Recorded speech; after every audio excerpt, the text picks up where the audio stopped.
ni aux entreprises. Donc toute forme, je veux dire, d'encadrement ou d'élite, soit économique ou politique, pour l'instant est en décalage profond avec les attentes des vrais gens, entre guillemets.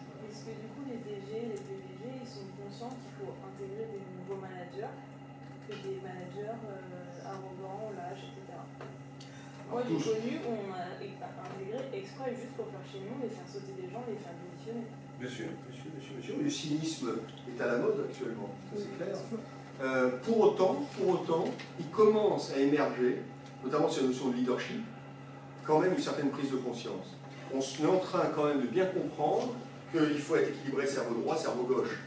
Et ça, c'est quand même une évolution.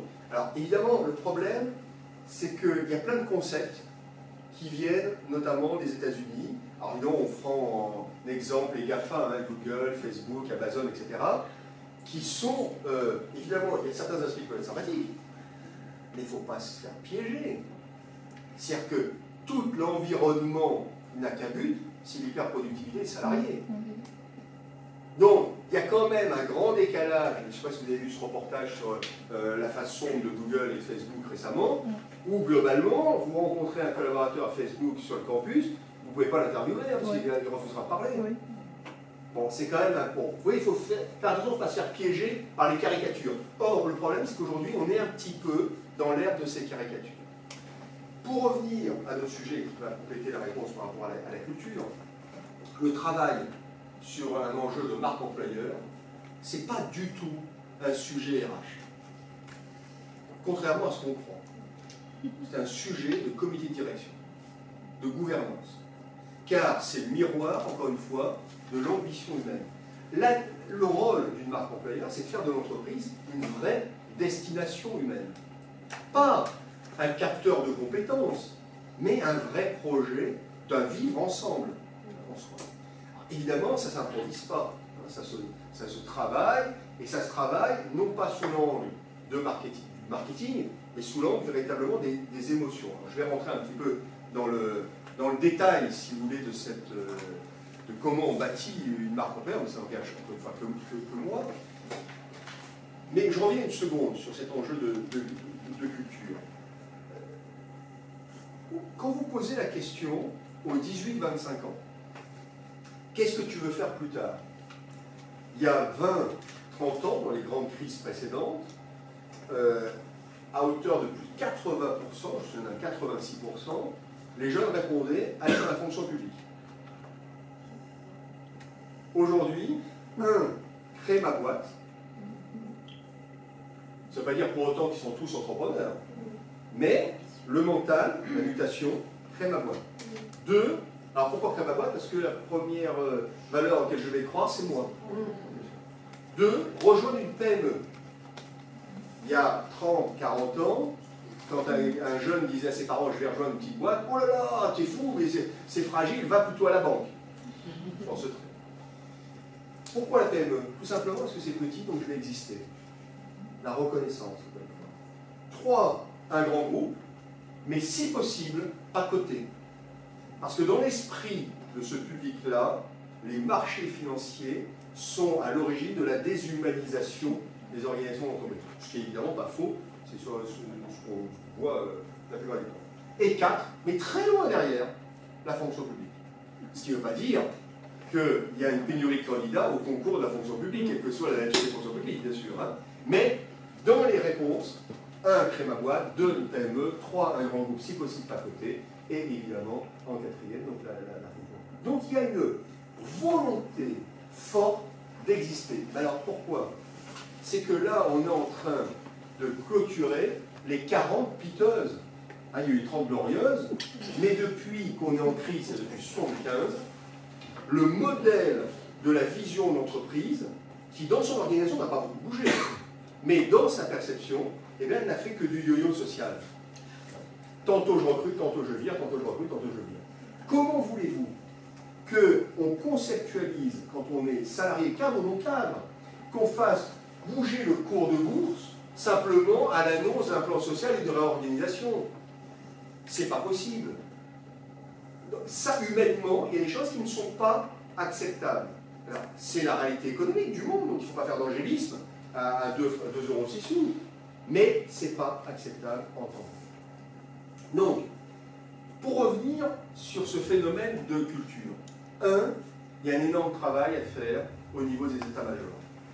Déjà, mettre un board, un comité de direction, un comité exécutif d'accord sur ce que doit être l'ambition humaine de l'entreprise. Alors, je vous en prie. Monsieur, est-ce que vous pensez que c'est rattrapable? Déjà, je fais un lien. Il y a quelques années plus tôt, on s'est justement rendu compte qu'il fallait tenir compte de l'humain. Oui. Tout à l'heure, vous avez dit, certainement ça a basculé à partir de la crise financière. Mais à un moment donné, ma question a toujours été, même avant cette conférence, à quel moment ça a basculé à nouveau? Parce qu'avant, on tenait déjà compte. Avant, on tenait d'abord compte de la productivité. Après, on s'est rendu compte que maintenant, il faut peut-être tenir compte de l'humain. À partir de quel moment est-ce que ça a à nouveau rebasculé? Parce qu'au jour d'aujourd'hui, j'ai l'impression que ça ne se décide même pas au niveau du top management. Ça ne se décide même pas peut-être au niveau du PDG. Mais ça se décide déjà au niveau peut-être d'un groupe. D'un groupe qui est complètement hors de l'entreprise. Et à partir de, je vais dire, là vous dites qu'il y a un travail à faire. Mais le fait est que ça a tellement à nouveau basculé, c'est tellement déjà ancré dans les esprits. Et je pense que, est-ce que c'est au niveau des écoles? Parce que moi je me souviens lors de l'une de mes formations, on n'arrêtait pas de nous rabâcher les oreilles avec il faut tenir compte de l'humain. Est-ce qu'au jour d'aujourd'hui, les écoles elles-mêmes ne forment pas déjà ces générations YZ-là, de telle sorte que, je ne sais pas, c'est de faire le lien entre ces managers qui ont déjà tellement ancré le profit, et les écoles aujourd'hui qui ne forment que quelque part, il faut le dire. Je vais répondre à quel moment ça change brièvement par la petite histoire de la fonction RH. Depuis globalement 30 ans à peu près qu'on a cette pente progressive qui s'est accélérée vers le tout financier, la fonction RH a perdu mais considérablement en valeur. C'est l'une des fonctions les moins respectées dans l'entreprise. C'est une des fonctions la moins aspirationnelle. C'est l'une des fonctions qui a perdu le plus d'influence, tout en étant considéré comme business partner, tout en rentrant dans le comité de direction, etc. Mais ça, c'est que de l'ego. Quand on a 15 strapontins dans un comité de direction, on n'a pas beaucoup de voix. Et quand je parle de strapontins, c'est que les budgets RH ont été divisés par 20 en l'espace d'une vingtaine d'années. Et ça, c'est assez terrible. Parce que, globalement, qui porte l'ambition humaine? La fonction RH, aujourd'hui, un DRH d'un grand groupe, il passe à peu près 80-90% de son temps derrière son bureau. Alors, ce n'est pas son job, c'est d'être sur le terrain avec l'humain. Mais le problème, c'est que c'est devenu tellement complexe sur le plan juridique et sur le plan social, notamment en France, on est une caricature là-dessus, et bien globalement, c'est difficile de faire autrement. Sauf si vous avez une impulsion de la direction générale. Et c'est là où on a une différence entre les groupes familiaux dont je parlais tout à l'heure et les groupes communs. Maintenant, votre question, elle soulève la vraie gouvernance. Oui. Et la plupart du temps, la vraie gouvernance, ce sont les fonds de pension, les actionnaires, les marchés. Et là, c'est clair que la règle du jeu, c'est le ROI, c'est le retour sur investissement. Et là, évidemment, on est beaucoup plus sur le court terme. Et si on veut que ça bouge, il faudrait un jour avoir le courage de remodifier tous les bonus des dirigeants. Je parle des dirigeants salariés, je ne parle pas des dirigeants entrepreneurs, c'est deux mondes différents en tant que tel. Il n'y a pas beaucoup de dirigeants salariés qui ont créé quelque chose, de leurs mains, j'entends, qui ont mis leurs fric sur la table, etc. C'est facile de diriger avec l'argent qui ne vous appartient pas, mais en tous les cas, c'est une réalité. Eh bien, là, il y a une vraie révolution à faire sur les bonus des dirigeants. Mais on en est très, très, très, très loin. Là où j'ai de l'espoir, en revanche, pour terminer ma réponse à votre question, j'ai dit que je faisais court, mais c'est Apollo, c'est que, encore une fois, on tire tellement sur l'élastique de la motivation, de l'engagement, que si on veut pas que ça pète, et en plus, avec les mutants dont je parlais tout à l'heure, eh bien, il faut bien changer. Et ce qui est intéressant, c'est qu'on voit depuis maintenant 3-4 ans Et ce n'est pas qu'un phénomène de mode. Des sujets profonds émergés, la share value, la création de valeur partagée, les modèles alternatifs comme le modèle collaboratif, quand on voit les startups qui se créent, type, je sais pas moi, Blablacar ou autres, etc., qui sont sur des vrais modèles humains, eh bien on se rend compte que les grands groupes, notamment, commencent à se rendre compte que leur attractivité, eh bien, elle peut en pâtir. Et là, ça peut peut-être faire bouger les lignes. Voilà. Moi, je suis un peu confiant par rapport à ce contexte qui quand même est un vrai contexte de mutation et de transformation. Mais est-ce que ça veut dire qu'il faut déjà balayer ces managers? Lucie, tu l'as dit tout à l'heure, elle a été recrutée pour emmerder, pour recruter, enfin pour pousser. Non, je vais dire, non, excuse-moi. Enfin, je vais dire, j'ai pris son exemple, mais enfin, même ton exemple, j'en ai des tonnes comme ça au jour d'aujourd'hui.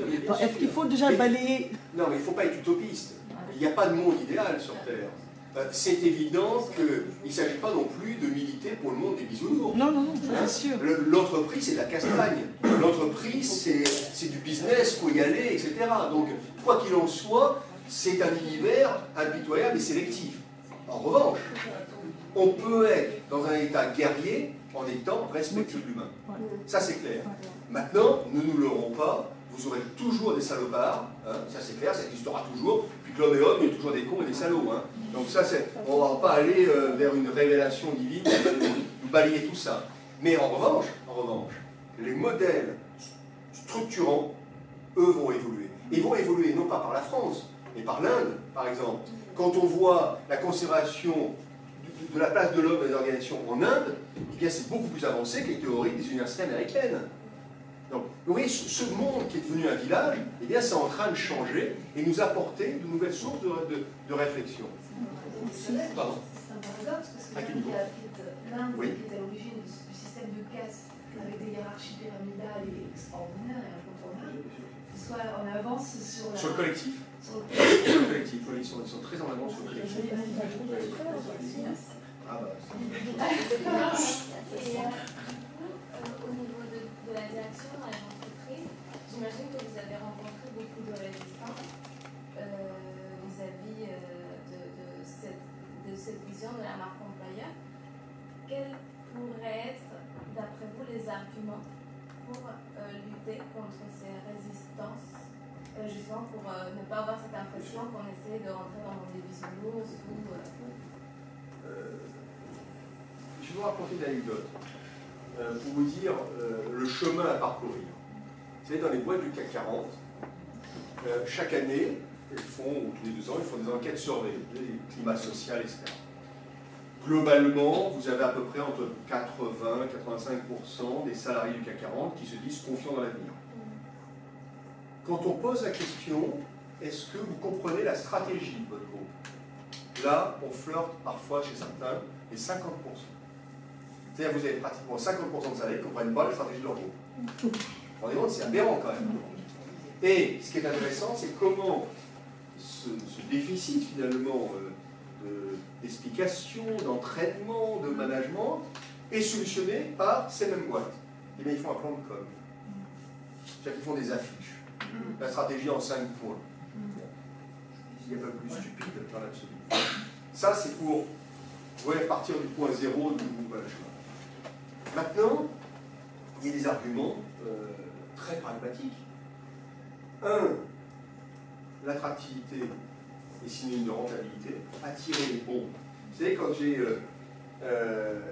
a quelques années, j'avais réussi à convaincre Bernard Arnault, le patron du groupe LVMH, qui est pour autant, depuis 10 ans, numéro 1, toutes les enquêtes, etc. Et je lui dis, mais c'est bien beau d'être numéro 1, vous recevez des tonnes et des tonnes et des tonnes de candidatures. En analysant un panel de ces candidatures, 85% étaient hors profil par rapport aux besoins des maisons du groupe. Donc je lui dis, mais à quoi ça sert d'être une formidable machine à dire non et courir aussi le risque de frustrer des clients potentiels?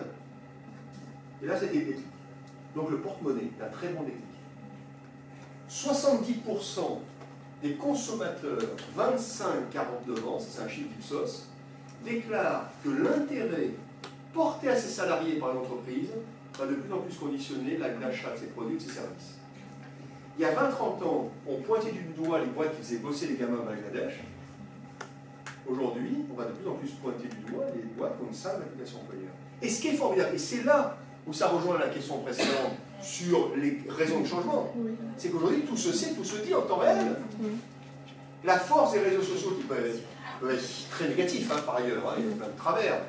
Mais si tu prétends être un employeur formidable et tu traites les gens comme des moins que rien, eh bien ça se sait. Et ça va se savoir de plus en plus.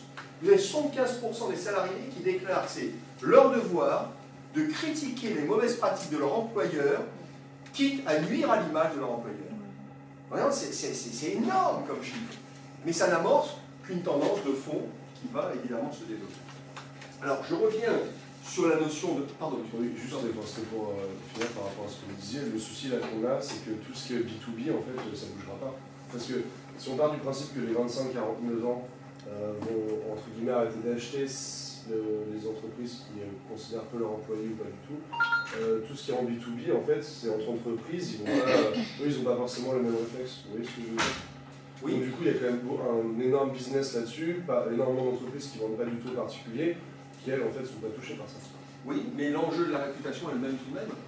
Pourquoi? Parce que vous avez un site américain qui est en train de débarquer. Alors, pour l'instant, on n'en parle pas trop, mais ça va être un big bang. C'est Glassdoor. Glassdoor, c'est l'équivalent de notetonentreprise.com, si vous voulez, en France, mais à puissance américaine. Mais vous allez voir, B2B, B2C, dans les 2 ans à venir, une des priorités RH, ce sera d'être plutôt bien noté chez Glassdoor. Glassdoor, oui, et aux États-Unis, mais c'est hallucinant la pression que met ce site sur les modèles managériaux et RH dans les entreprises. On est en train de rentrer dans une ère de la preuve, si vous voulez. On n'est plus dans la prétention, on est dans la preuve. Moi, quand petite anecdote personnelle, mais moi je suis reparti à zéro il y a une dizaine d'années, après 16 ans à avoir bâti des boîtes chez Publicis, et à l'époque, Facebook démarrait, Twitter n'existait pas. Et je vais à Manhattan et je rencontre un type qui me dit, mais ah bon, en France, vous faites encore des sites RH? Vous que ça, hein, on connaissait que ça, là, absolument. Et certaines boîtes étaient déjà dans le collaboratif. Aujourd'hui, évidemment, c'est notre quotidien. Et donc, aujourd'hui, la chose humaine, c'est quelque chose qui se partage. D'où l'importance de ce concept de marque employeur. La marque employeur, pour moi, et je vais rentrer maintenant dans l'aspect méthodologique pour bien tenir le timing, la marque employeur, c'est la caution morale de la marque. C'est le pilier corporate de l'entreprise. C'est bien pour ça que le cantonner à l'univers RH, c'est une hérésie en soi. Déjà, un, parce qu'il n'y a pas de budget, et deux, parce qu'il n'y a pas d'ambition, tout simplement, hein, très, très peu. Quand on parle de caution morale, c'est d'être capable de rendre lisibles tous les engagements de la marque par des comportements et des attitudes. Alors, comment on fabrique une marque employeur, si on veut le faire de manière très puriste, hein, j'entends. Il faut être capable de définir un horizon. Ce qui fait le plus défaut aujourd'hui dans la plupart des boîtes, c'est un horizon. L'homme est un animal qui lève la tête, c'est pas un herbivore qui broute. Hein, même si De Gaulle nous avait qualifié de veau ou de bœuf, je ne sais plus, de veau, je crois. Donc, il faut donner un horizon. Pour donner un horizon, on s'appuie sur deux choses. Ce n'est pas à des consultants de le faire. Surtout pas. Surtout pas. On s'appuie sur deux choses. La plateforme de marque. Quels sont les engagements, les promesses de la marque? Eh bien, au même titre qu'il n'y a pas beaucoup de réponses sur l'ambition humaine quand on interroge les membres d'un board, ben, je vous assure, quand vous faites le tour, il peut y avoir 8, 10, 15, 20 membres d'un board, ceux qui connaissent vraiment leur plateforme de marque, il n'y en a pas beaucoup, hein. C'est l'affaire du marketing. Rebelote, on instrumentalise.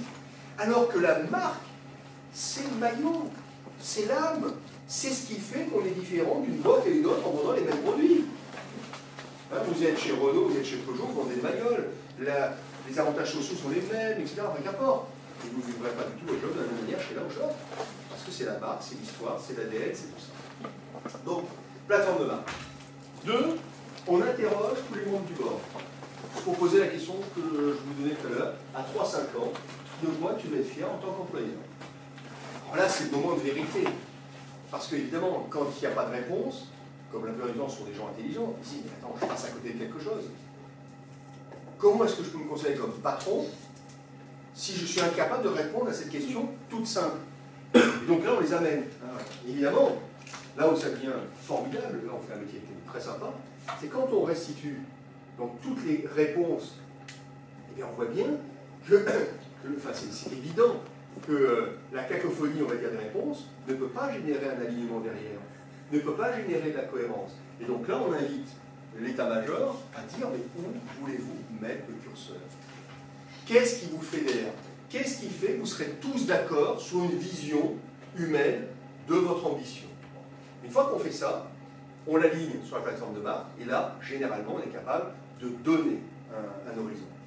Comment le board peut donner son... Enfin, mettre bien le curseur là où il a envie, sachant qu'il n'est pas sur le terrain? Oh, là, ça dépend quand même beaucoup des boards. Hein. Il y a quand même pas mal de boards qui, même dans les très grands groupes. On a inventé des choses qui sont complètement rarement faisables à 100%, comme c'est connu, quoi.